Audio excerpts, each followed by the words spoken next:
one, that's a crystal. Two, it's pointy and sharp. It's pointy and sharp. Three, you ain't even gonna put a cap on that. Like, you lose grip, that thing is gone. Yep. Once you reach a certain depth, that butthole sucks in. Yeah. Okay. Oh, you didn't know that? I'll take your word for it. Yeah, that's a mistake. A lot of people make that into them up in the hospital. Yeah.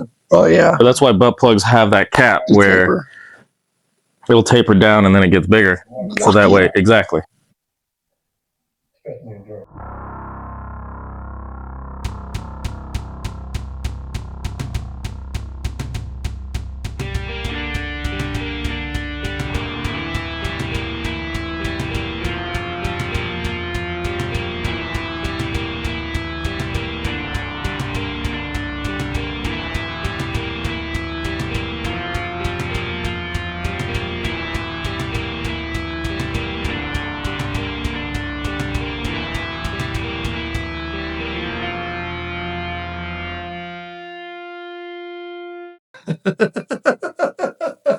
How's it going, you gorgeous little freaks? What's up, you gorgeous little freaks? Welcome back to the dungeon. I'm Sly Dog. This is Mozart the Man. You gonna keep pointing? Yeah. Something to do. And this is a bloody good time. Yay! Today we're going to review the movie Him. Yes. It's wasn't directed by, but written by Jordan Peele. He was directly involved. I can't remember. Yeah, he was involved somehow. And it was kind of a typical Jordan Peele sort of movie, in my opinion. It was good. I liked it. That's not how you do that.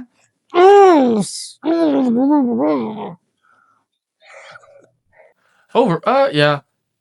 Yeah, I mean... Overall. I don't know. It was fine. We'll get to that part at the end. Okay. Yeah. What did you like about it? I mean, obviously the effects were cool. Effects were very cool. There was some neat stuff in there I've never seen before. Yeah. The imagery that they used, the motifs that they kind of slid in there. Yeah. As our main character, Cam, was going through his transformation process. At least he has good trigger discipline. That's what I was going to just say. He's pointing the gun right at his face, but he's got good... Oh, okay. There we go. Yeah, things got serious. Right. I really like that kind of stuff. Yeah. I mean, that was fun. I felt like... I don't know. Did you watch any of the trailers or any of that? No, I don't remember seeing trailers for it. I remember when it came out in theaters, but I don't remember much about the marketing of it. I kind of felt... I do. Okay. Because... I love Jordan Peele. I think he's great, and if you listen to interviews with him, he knows his horror. He's been a horror fanatic for decades. Yeah. I just kind of felt like advertising-wise, they buried the lead a little bit, because a lot of the stuff that I saw was some of the most compelling parts of the movie. In the trailers? Yeah. Oh, so they gave it away in the trailers. A little bit, yeah. I got you. Like the whole scene, I don't think it's a spoiler because if you've kept track or watched anything, the whole scene where the dude's getting hit in the face. Just gonna leave the guy laying there on the ground bleeding? Yep. A sacrificial lamb. Right. That was in the trailer. I do remember that in the trailer. I do remember that for some reason. The imagery of the glittery guy in the desert. That was in the trailer. Okay.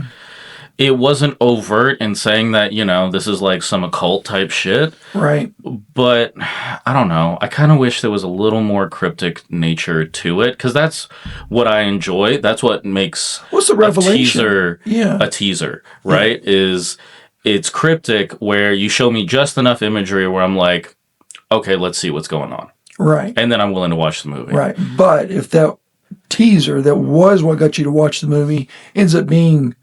The whole thing. Yeah. Kind of wasn't worth it. A little bit. It's like I already saw this. Yeah. Okay. I got you. That makes sense. Don't get me wrong. It was still a very good movie. Personally, that's what I think. But yeah, I think they buried the lead just a little bit with that. Gotcha. In their advertising campaign, but I know marketing is tricky. Tricky. Very, very tricky. But yeah, I don't know. What did you like? What's one of the things you liked? Well, like you said, the cinematography, the effects, some of the impact in the fight scenes. It turns out that human skulls aren't designed to smash into each other. Who'd have thought? After I say this. Yeah, the incorporation of the X-rays you mentioned. Yeah, the X-rays. That to me was really interesting because it kind of does show. Everybody's seen a martial arts movie. I got hit in the face. But to have the whole X-ray kind of thing, where you see the brain shuffle inside the skull and what's actually happening internally from that impact, to me was a neat effect, because that becomes a major part of the plot line of the whole thing. So I'm like, okay, we're not seeing just the external, we're seeing the internal, which added an extra layer to it. I thought, that's pretty cool. And I did appreciate that progression where, he starts, our protagonist Cam, he starts without giving anything away, he starts with a single head injury. Yeah. I can speak English. Most days. And then it kind of progresses from there, where he's in rehab, he's healing it, it changes, it shifts, it transforms. And you get, I love the artistry of showing that transformation. Yeah. Now, I've never done a hallucinogenic, but that's what scares the crap out of me, and one of the reasons why I never would do a hallucinogenic. It's not how it works. Okay. Your brain chemistry would be fine. I always did kind of wonder what I'd see, but... Main thing to remember with psychedelics, anything you see, feel, or encounter, it's all you. You're only meeting yourself all the time when you're on psychedelics. So if you see something you don't like, that's in you. Wow. Yeah. Without giving anything away. Right. But especially with the X-ray thing you were talking about, like, we're in Texas, like, I remember being a kid, and that X-ray thing where they, like, go head first into it. Right. I remember being in football. Yeah. I was only in it for 1 year, and then I quickly decided that art was my thing. Because I remember being like 5'0". Yeah. And I was going as a wide receiver to go in, and this kid, allegedly a kid that's like 6'1", doesn't even go for the shoulder, just full, like, with his dome, headbutts me right in the head. Yeah. And I very quickly got my instincts of self-preservation. Right. Where I was like, I'm not doing that again. Right. Oh, yeah. I played 2 years junior high, 4 years in high school, and it didn't affect me. Did you really? Yeah, I played 2 years in junior high and 4 years in high school, and it didn't affect me any. Are you sure? Yeah, sure. Offense, I was either tight end, wide receiver. I played on punt block. I played on kickoff return. On defense, whenever I got to go in on defense, I was defensive end. No shit. Yeah. All right. I wasn't very good. Yeah. I mean, I was a wide receiver. They wanted me to be a QB, and then I had too much self-preservation instincts. Yeah. And I remember one specific moment where it was that same game where homeboy, like, just headbutted me dead on like a bull. Yeah. And I was like, I'm not doing that again. Yeah. And so he comes running at me on the next play, and I just let him pass. Turns out that was the one play where the running back was coming right behind me. And so I just opened the door for him to just annihilate the kid behind me. And the coaches were like, what the fuck? Right. Like, what are you doing? And I was like, he's hitting me in the head. Right. I'm not doing that again. Yeah. Yeah. So very quickly, I moved out of that. I did get hit in the head pretty hard in my junior year, to the point where I was loopy. Really? So, yeah. Yeah. So I understand the concussion protocols and stuff like that nowadays. And totally am in favor of safety. Oh, yeah. I definitely think they're necessary, for sure. For sure. Yeah, but, like, I've been hit really hard doing martial arts most of my life and all that. That headbutt, though, he committed like his life depended on it. Like, I'm taking him out.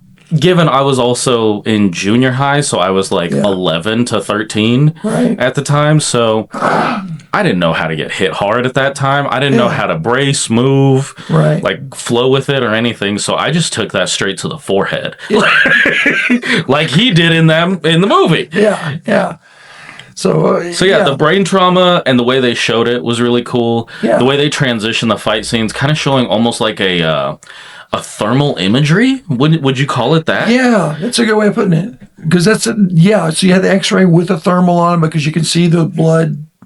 Yeah. Kind of either internally or externally kind of seeping out. So you did see that, the broken nose kind of thing. Yeah. So it was good imagery. It was a really cool effect to throw in there, I think. I also think it tied in well with the overall motif of this is a cult. I was wondering when it was going to turn into an Eyes Wide Shut type thing. Yep, sure felt that way, didn't it? Yeah. Religious kind of thing. Yeah. So, once again, we've seen the altars of the Friday Night Lights for high school football. And the deification almost of certain players. And absolutely. Yeah. Whether it be on a high school level, collegiate level, professional level, some of these people just end up being literally larger than life. Yeah. And I think that was a neat way to work all that kind of into the movie. Yeah, I was going to ask, because, like, you're more into football than I am. A little bit. I'm like, yeah. I don't, to be perfectly blunt, I don't give a shit about football. I don't like it. But I know you do enjoy it. Yeah. And so I was curious to see, like, when it came to especially, like, the overtones and undertones of, like, the fame, the glory, the ambition, they explicitly say the obsession with it. Yeah. Like, well, there's even the rabid fans in the movie. There's folks like that. Yeah. You know, live or die by the team or whatever. I'm going to root for a team. I've got players I'm going to root for. I'm not going to bet my house on the game, though. Right. You know, I'm just going to watch the game, enjoy the game. If my team loses, better luck next time. If my team wins, I'm going to do the happy dance. But then I'm going to go get a burger and call it a day. Yeah. But you wouldn't put somebody in the hospital because your team lost. No, not intentionally. No, I would not put somebody in the hospital if my team lost. Okay. No, it's a game. Yeah. You know, certainly there are people that are more skilled at playing a game than others. They make money because people enjoy watching that skill, exhibition of the skill. I get that. I'm not one of them that's going to go to the far extremes, though. But I did like how they showed as a player how the stakes get changed. Right. Now, if you're, a token, like, league player that is supposed to be the next big thing. Right. Now, all of a sudden, it's not just you playing a game. You have taken care of your family. You have generational wealth. Right. That now, all of a sudden, is at stake. Yeah. And if you fuck up, that could cost you everything. Right. So and the problem is that too many people, I think, see that as the final moment. Yeah. It's not like, well, if I don't succeed here, I can excel elsewhere, even if it's just off of my notoriety, my fame. Right. I can work that into a corporate position, may not be making tens of millions of dollars a year, but I can still provide a good life for my family. Too many people are like, you're going to go pro and you're going to keep all of us alive. Mm-hmm. It doesn't make sense to me. Realistically, chances are it's not going to happen. Well, I guess that's the thing is, it's kind of like the way I picture it is almost like any large odds thing, like doing the lottery or anything like that. Like, are the odds against you? Absolutely. Every step of the way, there might be somebody that's more talented, has more money, more funds, better connections to get through. Yeah. But then what I appreciated was the depiction of clinging to that hope. This was their golden boy. This was their that was child. Like, Dad started him from a very young age. You're going to be. That's what I'm talking about. Mm. It's like you've got to do it. You got to do it. You got to do it. And a lot of people are thinking, well, my kid will do that. Mm-hmm. Chances are slim. They are. I just appreciated. I guess what I'm pointing at is I appreciated the conviction behind the people where they're like, we are going to support you so extremely because you're kind of our last shot. Otherwise we are stuck in this life. And that's basically it. But you could be our ticket out. That's some Willy Wonka type shit. But yeah, and I really am impressed with I can't remember the name of the veteran football player, the guy something White, Isaac White, Isaiah, because they called him Zay. White. Yeah. He's been a comedy actor for several years. Yeah. And he came out hard. He pulled off the whole muscles. Yeah. Slightly crazy. Full transformation. Yeah. Like, it was a good, he did good. It Yeah. was definitely out of his typical yeah. characterization. Very impressed with that. Character he plays, yeah. So, and he did great. I thought he was really good with it. Kind of surprised me like you. I was like, I know that guy. Mm-hmm. And then he starts talking. I'm like, yeah, he's not cracking jokes. Wait a minute. Mm-hmm. He's kind of scary. I like this guy. So, yeah. What did you think? Okay. I'm trying to think of how I can say this without spoiling it. The occult factor, you already mentioned that. Yeah. Like, Yeah. the occult's involved. They're in league with Lucifer. He's effective. Always wrong.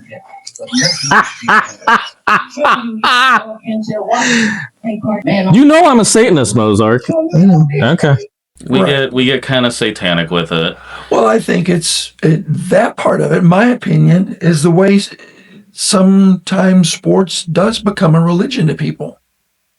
Oh, you think that was the commentary? That's my take on it. That was my take okay. on it, was that, there's a lot of references to blood. There was a lot of references to love. Like, you got to love your family. It's God, family, football. No, it's football, family, God. Mm-hmm. And just where do you put your loyalties, your love, your dedication? And to me, that was a commentary on the way a lot of people do things. Yeah. I mean, that's totally fair. And I mean, you even pointed out, like, what I thought was interesting was the integration of both overtones, where I remember you pointing out the scene that looked like the Last Supper. Uh-huh. There were a lot of Christian overtones as well as occult, kind of satanic overtones or undertones, depending on when you're watching. Right. So I thought that was an interesting comparison of, like, a good, contrasting, but almost meshing them together. Yeah. That was what got spooky, because it was a dark light, however you want to look at it. I mean, we've got different views on religion. We do. But there was moments where, slightly. Yeah, I was going to say about as opposite as you can get. Yeah. but there were moments where, I forgot where I was going with this. Got you. My man. That's a big ass faith tattoo. What did it say? Faith? Faith. You want to talk about a red flag tattoo? More religious overtones. Interesting. Mm-hmm. Comparing the dark and the light. Comparing the dark and the light. Yeah. Sometimes the light seemed like the dark. Mm-hmm. And sometimes the dark seemed like the light, which I guess is, the whole temptation and, that whole thing goes. Yeah. But it was a lot of the religious overtones for me bled into that same deification of a sport, of an athlete. Sure. That kind of thing. Football is the religion. Yeah. Regardless of it's satanic or Christian or whatever. Right. That is the central point. Right. It's all about that worship. Right. Of the thing. Right. And a lot of people do that. And I have my own opinions on that. Anyways. Yeah. I don't know how hot of a take I want to drop. Yeah. What did you think of the ending? What are your thoughts?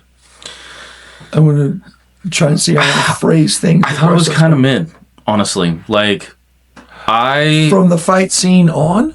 Or from just the last little bit of where he needs to sign the contract?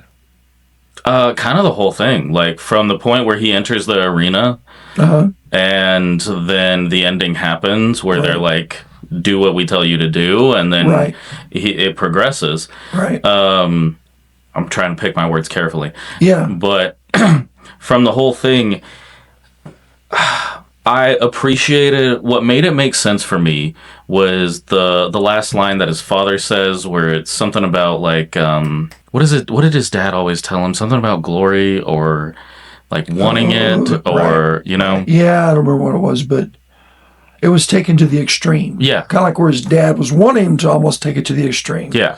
But then the neat thing about that, he remembers his mom's voice. I love you. Kind of changes the dynamic a little bit. So it was very much to me a morality play where is he going to go good or is he going to go evil? Crossroads moment. Crossroads moment, yeah. And I think he went a interesting choice. Hell yeah, Tarantino it, bro. A little arterial spray there. No good. Shut up. Kicked his head. It was nowhere going through. Violent way of getting to that interesting choice. I mean, look, I have my own opinions even on the way that they depicted the occult. I thought, like, it was a little tongue-in-cheek. Yeah. Like, but, I mean, at the same time, that is our media. Like, that is a common horror trope of having, like, the satanics in the underground and, they pull all the strings and, they kill babies and shit like that. We're made out of pigs. Yeah. Yeah. Like, it's tropey. It's a little cliche to me at this point, but I know it's very common. It's kind of a subliminal identifier without specifically having to say that, we're a satanic cult doing such and such. You just, take care of some creepy stuff and add some horns, and then all of a sudden you can kind of put two and two together. Right. So I understand the necessity for using it. Yeah. But I did appreciate his defiance. Yeah, me too. I appreciated, regardless of whether it was satanic or Christian or whatever. He chose his own path. He chose his own path, and he picked a very effective. He walked that path with authority. Yeah. Yeah. He definitely picked the gray path right down the middle, and he did it quite well. That's for damn sure. Yeah, yeah. So, yeah, overall, it wasn't my favorite ending, but I don't know how I should have wrapped it up, though. Oh, well, that's the other thing. Like, I didn't know how far you should take it. Like, so what happens now? Does he go on and is he successful? Right. Or does he chuck the whole thing? Yeah. Yeah. Did he just burn himself doing it? Like, I left it very much of a gray area, I guess. I'm not going to say it's open for a sequel, but it definitely left you wondering, okay, what happened? Yeah. And it's not often that I personally enjoy those kinds of ambiguous endings. Right. I'm like you. I want a finality. I want, and that's the end of the story. Yeah. Kind of thing. But it was a good enough ending. It gave me enough questions. It was just ambiguous enough, but it also felt final enough because it was a big enough moment. Yeah. Kind of like how you were talking with the Poughkeepsie tapes, how towards the end, we're still slaughtering the Poughkeepsie tapes. Oh, we're gonna slaughter the Poughkeepsie tapes because that movie. Anyways. But like I remember you saying in the video that one of your comments in the reaction was that to have such weak swings, weak punches during the movie, right, it didn't make any sense for it to have this heavy hitter of like, oh, the killer could be near you, right, type of thing. Right. I think this one did a really good job of having a gradated scale of heavy hitters. Yeah. Where it got up there to the point where when we get to the ending, hit that final boss. They hit that final boss. They hit that final note. Yeah. It might be ambiguous. It might not be perfect, but it was satisfying. Yeah. Regardless, it was satisfying as an ending where you kind of don't need to know everything. You got your burgers, you got your fries, you just didn't get the chocolate shake at the end. Yeah, a little bit. But you're happy with the burger and the fries. Yeah. Yeah. Yeah, it's a good burger and fries. Good burger, good fries. Could have had the shake, but that's all right. Clearly, we're both hungry. I hear the McRib is back. Do you like the McRib? Not overly, but I get one every year and go, man, I don't like that. It's just one of those temptation things that I'm like, Yeah, we can talk about that. That's like, that's called corporate programming. But I don't get one like every year. I just see it come out and I'm like, and then I drive by 1,500 McDonald's and never pull in. Yeah. Yeah, that's... you know me, I'll just go get a salad. Yeah. It's called globalization. It's a problem. Yeah. Yeah. But not to get too heavy. Yeah. We're talking about him. But yeah, overall, I thought the ending was pretty good. Okay, so do you want to rate it? Yeah, I know where I'd rate it. Where are you going to rate it? I call it a good time. Yeah, I agree with that. Yeah. I'll give it a good time. Yeah. Yeah, it was better than a time. Yeah.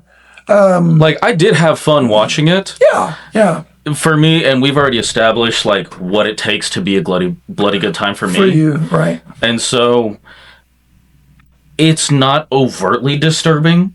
Like, you're not going to be up for the rest of the night questioning shit or, like, checking your doors twice to make sure that they're locked. Right. But it was a good movie.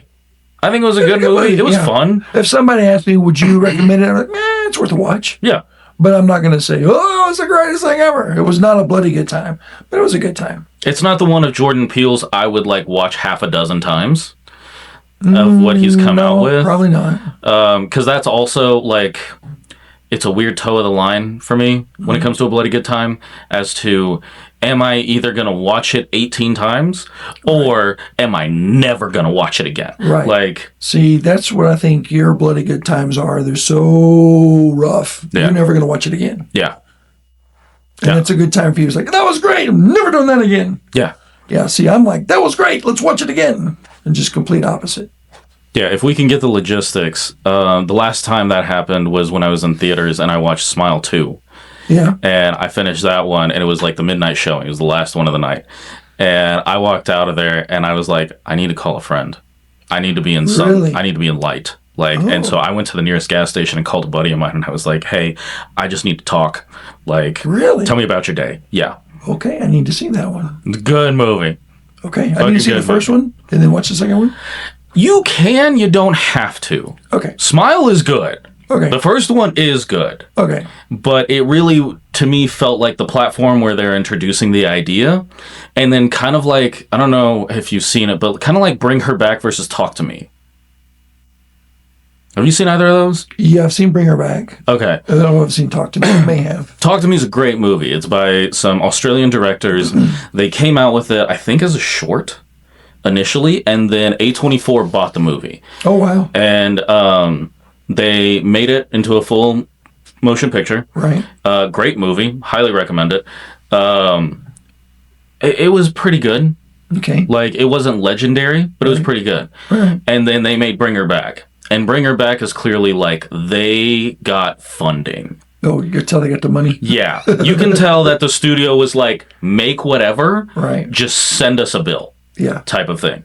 And Smile 2 kind of felt like that. Like, Smile was good, but then when they made Smile 2... Smile was good enough to get the money to get Smile 2. Exactly. So Smile 2 was just like, just send us an invoice, make all of it, do whatever. Okay. And so they really went hardcore, and if we can, we need to watch it with surround sound. Okay. We'll figure it out. Yeah. Cool. But yeah. All right. Definitely one of those. Things to look forward to. Yeah. But otherwise, we both give it a bloody good time. It was a bloody good time. Is this the first time? No. It was a good time. Oh, yes. A good time. Yeah, it was a good time. Yeah. It didn't disturb us. It did not disturb us. No. Which was good for me. Eh. But yeah, that's our take on him. Yeah. Thank you for joining us. Appreciate it. We appreciate it. What did you think of him? I know Jordan Peele's been very hot right now, like with his movies that have been coming out. Yeah. So I'd love to hear, like, compared, especially if you've seen the others, like Get Out, Us.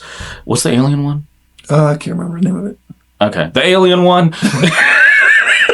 Him. Yeah. Leave us some comments in the comment section. So yeah, what did you think of how this compared to what he's come out with so far? Because big fans of Jordan Peele, love his work, both comedically and horrifically.